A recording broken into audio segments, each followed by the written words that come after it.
بسم اللہ الرحمن الرحیم۔ السلام علیکم ورحمۃ اللہ وبرکاتہ۔ عابد راجہ چینل کی طرف سے آج میں اپنے دوستوں کو رسول اللہ صلی اللہ علیہ وآلہ وسلم کا ایک فرمان بتاؤں گا۔ اس سے پہلے میں اپنے تمام دوستوں سے گزارش کروں گا کہ اگر آپ نے ابھی تک میرے چینل کو سبسکرائب نہیں کیا تو ضرور کر لیں۔ تو شروع کرتے ہیں۔ بسم اللہ الرحمن الرحیم۔ آپ صلی اللہ علیہ وآلہ وسلم نے فرمایا، قیامت کے دن پوری کائنات کے سامنے ایک شخص کو بلایا جائے گا۔ اس کے سامنے 99 رجسٹر اس کی برائیوں کے رکھ دیے جائیں گے۔ ہر رجسٹر اتنا لمبا چوڑا پھیلا ہوگا جتنی نظر کام کرتی ہے۔ اللہ تعالیٰ کی طرف سے سوال ہوگا، ان برائیوں میں سے کسی ایک برائی کا بھی انکار کر سکتا ہے؟ میرے نگران فرشتوں نے کہیں تجھ پر ظلم تو نہیں کیا؟ وہ جواب دے گا، اے میرے رب ایسا نہیں ہوا۔ پھر سوال ہوگا، کوئی عذر ہے تو پیش کرو یا کوئی نیکی ہو تو سامنے لاؤ۔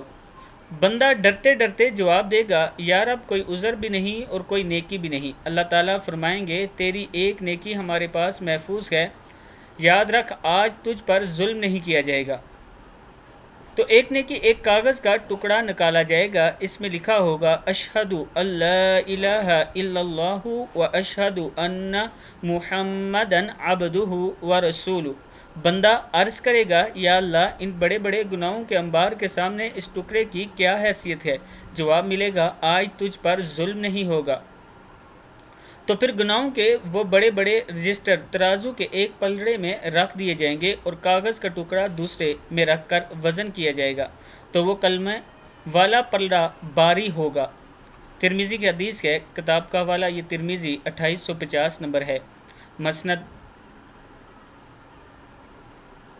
مسلم میں بھی ہے۔ یہ آپ دیکھ سکتے ہیں، یہ کتاب کا حوالہ نیچے موجود ہے۔ میں اپنے دوستوں سے گزارش کروں گا کہ اس ویڈیو کو آپ دوستوں نے آگے زیادہ سے زیادہ شیئر کرنا ہے اور اللہ تعالیٰ سے یہ دعا کرنی ہے کہ اللہ تعالیٰ ہمیں جہنم کے عذاب سے بچائے اور جنت میں داخل فرمائے۔ السلام علیکم ورحمۃ اللہ وبرکاتہ۔